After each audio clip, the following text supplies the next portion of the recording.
Hallelujah. Praise the Lord. Amen. So, among pagdasig igsoon, natong tanan is madasig ta sa pulong sa Ginoo. Amen, no? Nga kana bitawng usahay, hait gyud ang pulong sa Ginoo igsoon. But, muna ang Ebanghelyo. This is the gospel of Jesus. Why we need to hear the hard truth igsoon. Because if we know the truth, and the truth will set us free. Moto, bata na igsoon.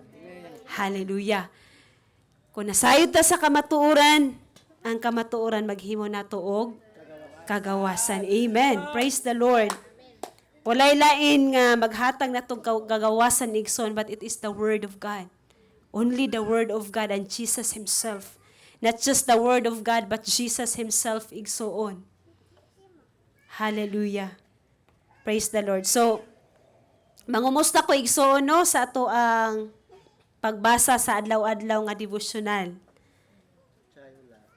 Kumusta? Sugod na po igsoon no? Ato ang devotional last year, kung unsa ang ginapost ni Daddy sa matag adlaw nga devotional, gibalik na pod karon nga tuig. No, dili man nato makita ang kabililhon ni ana igsoon. Pero sa unahan, makaana gyud ta ba nga kung balikan nato pagbasa karon nga tuig, makaana tang hala no, hala aw. Mo lagi giingon ani nasabtan no. Kung last year wala nato nasabtan kaayo kay medyo lalom na gyud siya. But I encourage you all nga mobalik tagbasa igsoon, makatabang gyud siya. Na if we desire to grow in our walk with the Lord. Amen. Kinahanglan ta muto igsoon sa instruction. Diba last year, sa entrada pa lang sa tuig, no, nangutana si Daddy ato ang espirituhanon nga amahan nga ganahan ba ta mutubo. Diba kitang tanan ni ingon, ganahan ta mutubo, kita tanan ni commit. No, nga ganahan ta mutubo, pero pipila lang nato nagmasinugtanon sa matag adlaw nga pagbasa ani ini igsoon. No, this is not to condemn us or to rebuke you igsoon, but it's about to encourage us. No, dili ni nga pagibadlong ka. Kaya ako igsoon, honestly, naapoy adlaw nga makalak-ang ko og basa. No, nya sama tong gi-share ni Hazel nga kung masugdan nimo dili ka makabasa kay masundan na pud sunod adlaw. Pero ang pangutana do na ba gyud tay kasing-kasing? No, manang sa ako apod akong yung balikan, bahala og natapunog na. No? Tunad nga naaga ito'y kasa nga nabadlungan ko. Kay pibalaan man nga nagtapunog ang imong gibasa kay gasunod-sunod ga-heart pa. Nya na may notification no, so maklaro niya dako betong screen iyaha didto. So makita didto kung kinsay nag-comment nga naulahin na nga date. Uy, naging adlaw pa man ni mo utong gitsatan yug ko. So ang purpose ana nga devotional para ana nga adlaw. Daughter, ang purpose ana nga devotional para ana nga adlaw nga imong i-meditate no para masabtan nimo pag-ayo. Hingko wala kong naagtang igsoon pero I praise God sa pagbadlong. No? Kay kung wala pa ko ato nabadlungan, so okay lang no nga malatangan og basa. Praigsoon ang purpose nganong gidasig ta, nganong kinahanglan ta mo basa, siguro halos sa manato diri no. Labi na kita nga taon-taon na ta nang alagad. No? And sa ato apod nga bag-o o mapipila nga bag-o pagdasig usab nga kung ganahan ta nga mas masabtan nato ang gospel ni Jesus, that for all of us to grow in our walk with the Lord. No, not just to understand tama lang sa kaluwasan, but the purpose of that igsuon for all of us, nga we will grow in our walk with the Lord. Kaya unsa day purpose ni Lord kanimo ug kanako. Dili lang taman nga makadawat ta sa kaluwasan. Dili lang taman masabtan nato ang kamatayon ni Jesus sa kaluwasan, ang kamatayon ni Jesus sa cross, kundi unsay buhaton pud nato no sa kaluwasan nga atong nadawat, unsay buhaton pud nato sa tong kaugalingon sa grasya nga atong nadawat gikan kang Hesus. But pasabot dili lang para sa atong kaugalingon igsuon, but para sa uban nga wala nakaila sa Ginoo. Amen? Amen. So this year igsuon maghimo tag commitment pagbalik nga kitang tanan mo basa. Amen? Alaga, may ragyo nag-amen. Subot pa sabot, dili mo mabasa. Hallelujah. Hallelujah. So, mukumit ba tatanan nga mabasa ta sa devotional igsoon? Makita gyud nato sa unahan unsa ang bili ni ini, why? Kinahanglan ta mo basa. No? Ayaw batia nga kana bitong magilti ta la. Nagbalik na po ni daddy, mangumusta na po siya, tapos ingna na po ta nga wala ta nag-comment. Sige lang, bahalag simple lang nga pag-comment igsoon. Kung dili pa nimo mabasabtan kayo ang English, so dito ka sa ubos. Dito ni daddy gi butang ang translation sa English. So pag dili pa gyud kanimo mabasaha, basa sa una sa mga gipang comment. Aron na kay idea. Mo day but pasabot ani. Na kay idea sa uban ba nga nag-comment di adto, no? Mo nay purpose nganong kinahanglan ta mo comment aron matabangan nato ang usag-usa nga masabtan day ang thought ni adto nga devotional. Amen. Amen. Praise the Lord. Anin kumusta ta sa atong accountability partner? Hello. No, 2026 na. No, last year pod pakyas pod ko sa akong accountability kay parihaming mama. No, so kung wala nag-December, wala mi nag-meet og usob. Munang ni anak ko dili ni maayo, so good 2026 mag-meet na gyud ta. Igsuon kung pareha man mong busy, pareha mang nag-work, no, bahalag di mo makamit nga every week but paning kamuti. Di ba na may saying nga kung gusto, unsa man? May paran. Pag ayaw, maraming dahilan, di ba? So, di ba tinuod na nga saying?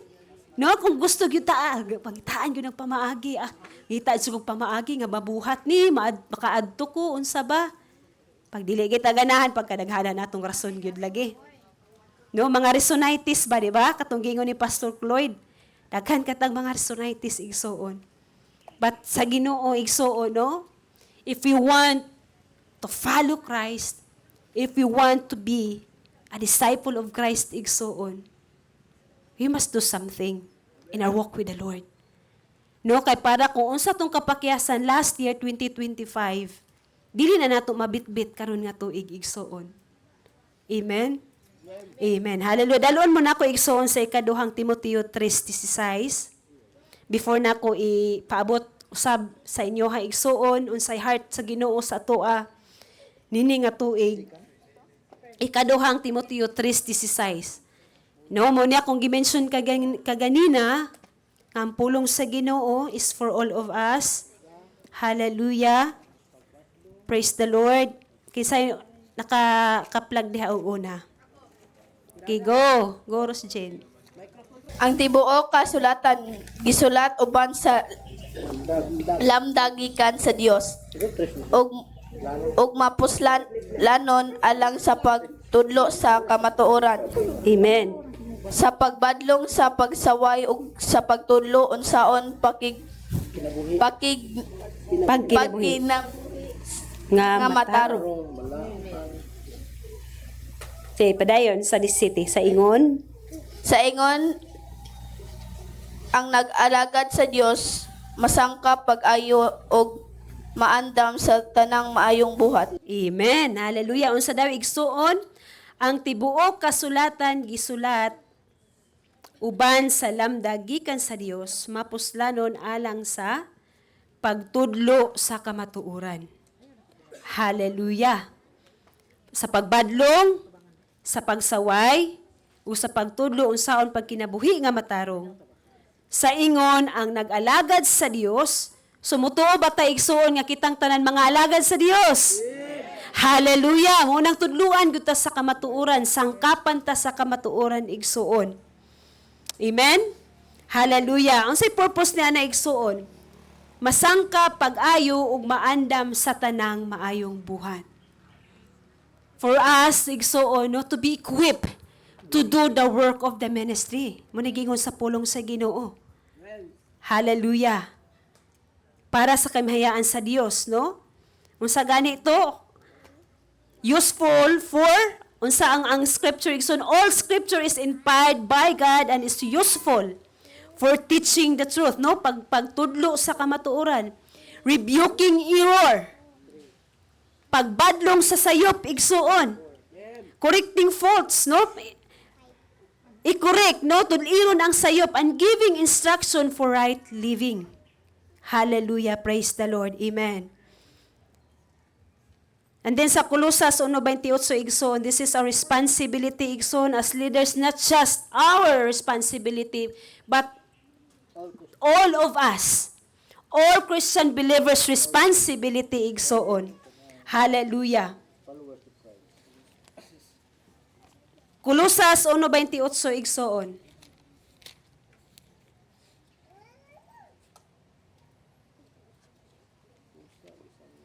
Busa gisangyaw namo si Kristo ngadto sa tanang mga tawo, gipahimangnuan ug gitudluan namo ang tanang ginamit, ang tanan namong kaalam aron sa pagdala sa tagsa-tagsa ngadto sa Dios ingon nga hingkod nga nahiusa kang Kristo. Amen. Hallelujah. Praise the Lord. So, nganong paabot ko digsoon sa inyo sa pulong sa Ginoo sa kamatuoran, pagpasidaan. Hallelujah. Ang purpose ni Ana igsoon aron mahingkod ta diha kang Kristo. Amen. Now, akong balikan igsoon katong damgo ni Nilo. No, klaro kayo to, wala diyan na mention nga kato nga damgo dili lang para sa mga kabatanunan but to all of us igsoon. Dili lang specific ani nga kongregasyon but in the body of Christ.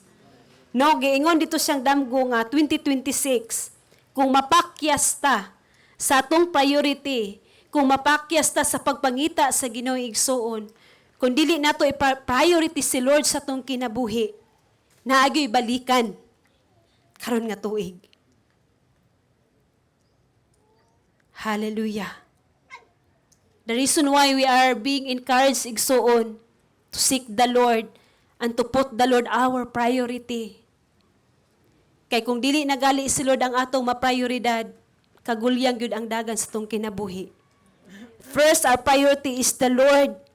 Second is our family. Kung doon na naman kay pamilya, anin ayha na dayon ang ministry igsoon. If you are married, imong ikaduha nga priority is your wife, is your husband.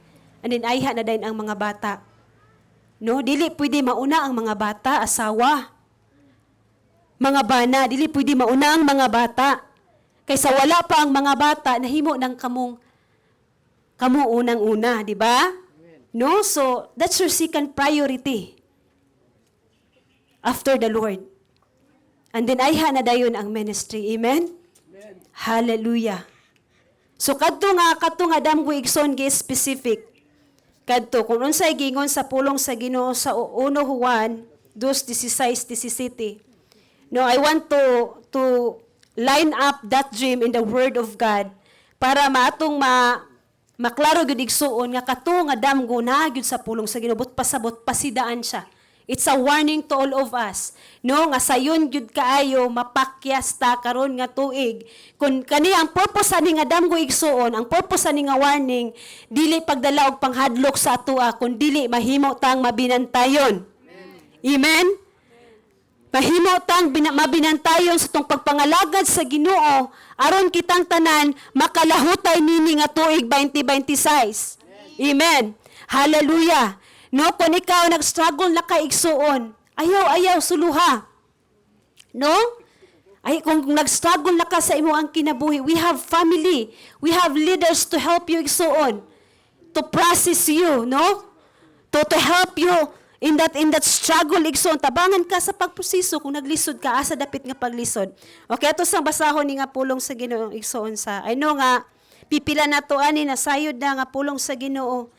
But the Holy Spirit, ganahan siya nga ipaabot ni sa ato nga presko nga pagpadayag for us to be mga mahimo tang mabinantayon igsuon. No, sa warning nga gipadayag sa Ginoo para kanatong tanan. Hallelujah. 1 Juan 2:16-17. Kay mo og yun ni ron ang ganahan sabat sa kaaway nga mabirata ni igsuon. Hallelujah. 16.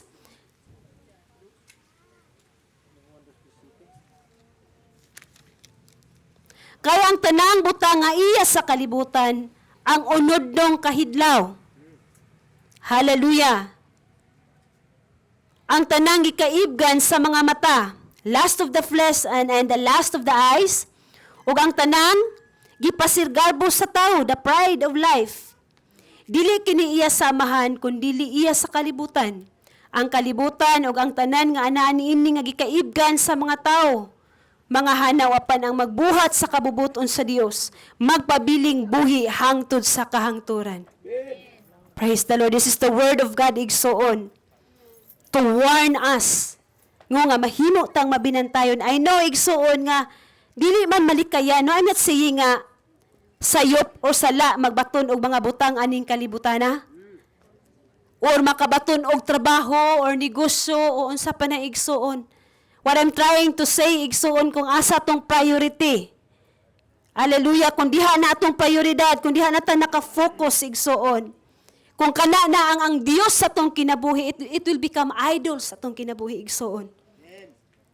Ang pagsimbag Dios igsuon dili lang kanang sa literal, but unsay nakapuno sa tong kinabuhi, unsay nahimong Dios sa tong kinabuhi, mahimo pud siyang Dios igsuon. Amen. Hallelujah. So kung ikaw nasahid kasi mong kinabuhi igsuon karon, please hear me out, igsoon. Kung ikaw nasahid sa imong kinabuhi karon, naa ka sa relasyon nga dili sakto, atubangan sa Ginoo, you surrender it to the Lord. If you know in your heart nga you are not right in that walk with the Lord, sa imong pagpangalagad sa Ginoo, allow the Lord to examine your heart right now, igsoon. This is the warning of the Lord. This is the heart of Abba Father. This is the heart of the Lord. No, it's not about being perfect, igsoon, but this is about, do you have the desire to follow the Lord, to surrender your life to the Lord this year? Kaya kung unsa ato ang kinabuhi niini nga tuig igsuon, mora sab na atong kinabuhi inagkaabot sa 2020 City. Kung unsa imong kinabuhi last year 2025, ayaw tuguti nga maura imong kinabuhi this year 2026. If you experience failed relationship last year and you know ug dili ka sigurado nga kang Lord ba na, surrender it to the Lord igsoon. Ngano? Unsay nagkosta na igsoon, your destiny, your calling and your destiny igsoon mo'y maguba. Amen. I know nga nasayod ta nga kitang tanan nakabalo ngano na tay purpose, we have destiny, we have calling igsoon. Kung makahimo tag sayop nga desisyon, dili lang ikaw, ako mapiktuhan ana nga desisyon igsoon, but imong pamilya. Kung ikaw pamilyado, imong pamilya, imong asawa, kung ikaw ulitaw, dalaga, imong ginikanan, imong palibot, imong kaparintihan, igsoon. Your life, makaamong og daghang kinabuhi. It's either good or bad, igsoon. Maka-influensya sa kinabuhi. It's either good or bad decision nga ato ang mahimo, igsoon. Amen? Hallelujah. I know igsuon nga I'm saying this dili but pasabot nga I'm perfect in my walk with the Lord. I'm saying this igsoon because this is the heart of the Lord. And even ako, I have struggles igsoon. I'm being transparent sab sa inyo nga. Dili sab ko perfect sa kong paglakaw sa Ginoo, but I have a desire, Lord, I want to serve you with all my heart. Amen. Hallelujah. Praise the Lord. Igsoon sa Deuteronomy 28, so dili na lang nato basahon, ay na lang mo pag-adto dito. You can read it sa inyo ang tagsa-tagsa kapanimalay. Deuteronomy 28, the blessing of obedience na diha igsoon and the consequences of disobedience. Di pa ganahan ta panalanginan sa Ginoo. Ganahan ta i-bless ni Lord, but the Lord wants our obedience igsuon. Ganahan ta og benefit sa obedience. There's benefit, igsoon. There's blessing, and there's payoff when we obey the Lord. But there's also consequences, igsoon, when we disobey. Noong lang giingon sa 2 Samuel, ang sala sa pagkadili, masinugtanon sa Ginoo sama sa sala sa paghimo og pagpractice og pagka-witchcraft, pagkawakwakon, igsoon. It's the same thing, sin. Hallelujah. Praise the Lord. Hallelujah. So nakoy ganahan nga ipabot sab sa inyo ay igsoon dili ra man ni sa taas. Usani ka propesiya sa alagad sa Ginoo, igsoon. Why na-mention ako kaganina?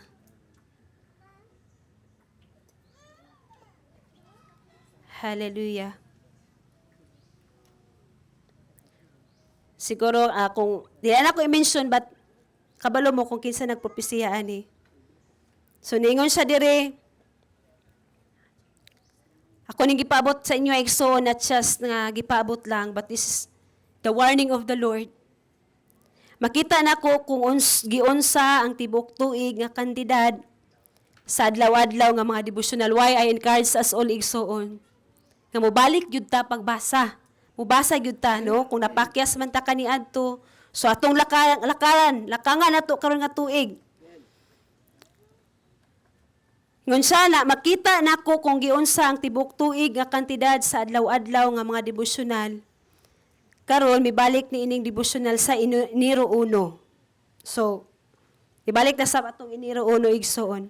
Gipakita gyud ni ini kung ngano nga ang uban wala gyud mulambo sa miaging tuig. Kita ba natos nung kaugalingon, igsoon? Hallelujah. Ug ang pag-surrender. No, kung nahinumdum ta sugod pa lang sa sinugdanan last year, no, ang mensahe gyud sa ang pinaka topic gyud sa mensahe nga ginabitbit sa to ang espirituhanon nga amahan is intimacy. Lay your life down, surrender your life, di ba? Hallelujah, gidasig ako karon sa Espiritu Santo ug sa pagpropesiya. Daghan ang dadon sa Dios ngadto sa usa ka krisis sa umaabot nga mga bulan. Uban sa mga butang sa atong gihimo nga mga Dios sa atong kinabuhi. Ang mga butang nga atong gihatagan og prioridad kaysa relasyon kang Hesus. Adunay mga napakyas nga negosyo, napakyas nga mga paglaom og mga damgo nga wala maglakip sa Dios, but pasabot nga wala giapil, gi-involve si Lord ni ana nga klase nga kinabuhi. So napakyas nga mga trabaho, pakyas nga mga kaminyoon, pakyas nga mga relasyon, pakyas nga mga plano sa kolehiyo o karira, pakyas nga mga simbahan o mga ministeryo o uban pa. Ang Dios sa tinuod magdala sa daghan kanato ngadto sa walog sa pagdesisyon. Now, this is our time, igsoon, to make decision. This is our time to commit balik atong kinabuhi diha sa Ginoo. It's either mo alagad ta sa Ginoo or dili. We have to choose this day, igsoon. Kung kinsa ang atong alagaron, there's no middle ground. Dili pwede nga atong tiil sa pikas kalibutan, atong tiil sa Ginoo. Dili pwede ang atong katunga kasing-kasing sa kalibutan and then katunga sa Ginoo. He is a jealous God, igsoon. Hallelujah. Amen.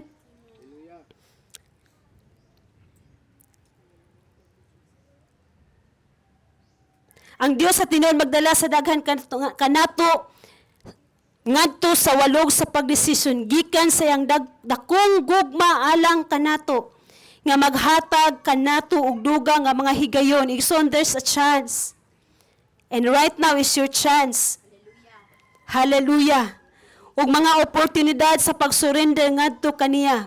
Dakong grasya ang anaa kanatong tanan usama sa giingon ni Lance Wallnau alang sa 2026. Kini ang tuig nga ayuhon sa Dios. Ang mga butang alang ka. This is the year, igsoon. if we make things right, kung mo-obey ta kung sa instruction sa Ginoo karon nga tuig, saad sa Ginoo that this is a year that the Lord will fix things. Kung doon naman tayo pakyas, unsa man itong kapakyasan kaniadto, the Lord will fix it igsoon. If we obey the Lord, if we surrendered our whole life to the Lord, if we commit our life again to the Lord igsoon, this is our year of breakthrough. This is our year igsoon nga mahimo kang madaugon. If you need healing sa imong physical body, mind, soul, sa imong emotion igsoon, this is your year. Hallelujah. Hallelujah. Ayaw pagpalimbong. Kini wala magpasabot og dugang nga parihas. Dili nato masubli ang kapakyasan sa pag-surrender sa miaging tuig ug magdahom nga ang tanan maayo ra. Ang iyang grasya gihatag kanato aron madani kita ngadto sa iyang gugma ug relasyon uban kaniya. Dili aron ibaliwala alang sa atong kaugalingong kaayuhan, kundili alang sa iyang makatuyuan ug sa iyang gingharian. Palihog ayaw ibaliwala ang iyang grasya. Labi na niini nga tuig igsoon. This warning is for all of us. This warning igsoon to encourage us. This warning igsoon nga mahimo tang magmamadinan tayo, not to condemn us, but to encourage us igsoon. No, not to pull us down nga birahon ta nga grabe. But when we understand the grace of the Lord, but when we understand the love of Abba Father igsoon para sa ato, we will embrace it. Yes, Lord, I will make things right this year. Lord, I will surrender my whole life. Lord, akong ikumitar akong kinabuhi diha nimo. Dili lang ni para sa kong kaugalingon, but for my family, for my children, for my relatives, mga tao nga nakapalibot ka nako, Lord. Hallelujah. Amen. Can we close our eyes, igsoon? I just want to pray. Sa mga kadyot, Father God, we just want to praise you. Lord, I pray, O God, for the spirit of conviction, O God. I pray, O God, for the spirit of repentance, O God, Lord. That we will allow you to examine our heart, O God, where we are at, O God, in our walk with you, God. We thank you, Lord, that you love us, you discipline us, O God, you correct us, O God. We thank you, Abba Father, that your grace is sufficient for us. That you have given us great grace this year, O God, Lord, to make things right if we know in our heart, O God. Lord, nga, nasimang na among pagpangalaga diha kanimo, wala na nasakto among relasyon diha kanimo, O God. But I pray, O God, Lord, thank you, Holy Spirit, that you empower us nga mahimo kaming madaugon, O God, Lord, this year, O God. Lord, that this family will walk together, O God, Lord. Nga mong malakwan, O Diyos, ang imong plano para sa mong kinabuhi, O God. That, Lord, no one will be left behind, O God. Walay mabiyaan, Ginoo, but all of us, O God. Lord, nga walay dili makasulod, Ginoo, kung unsa imong warning last year, O God, sa damgo, O God, si mong alagad, O God, nga katunga lang, O God. But, Lord, dili na mo tugutan, nga katunga lang, Lord, nga makasulod, Ginoo. Sa trono sa grasya, but all of us, O God, Lord. All of us, O God, Lord. Hallelujah. Lord, katunga damgo, Ginoo, Lord, dili pagpanghadlo, kundi pagdasig, O God, Lord. Pagdasig namo, Ginoo, Lord, nga among ikumitar, among kinabuhi diha kanimo, among isurrender, among kinabuhi, Lord, kung we know nga napakyas mi last year, O God, but this year, O God, Lord, by your grace and by your help, Holy Spirit, O God, to help us through, O God, Lord. And we will be overcomer this year, O God. And we thank you, Jesus. We thank you, Holy Spirit, O God, Lord. Lord, wala man ko nasayod, Ginoo. Kung sa may mga struggle, O God, Lord, sa matag usay, Ginoo. But you know every detail, O God, sa mong kinabuhi. You know, O God, even the numbers of our hair. You know, O God, Lord, nasayod ka, O Diyos, O God. But we thank you, Jesus, oh God, for your grace and mercy. Lord, as you invite us daily to come boldly at the throne room of grace, O God, where we could find help, where we could find mercy and grace, O God, Lord. Wala mang ang pagduol diha kanimo Ginoo. We have the invitation every day. We have the invitation to come boldly, O God, Lord, at the throne room of grace, O God. So we praise and we glorify you, God, Lord. In Jesus' name. Amen.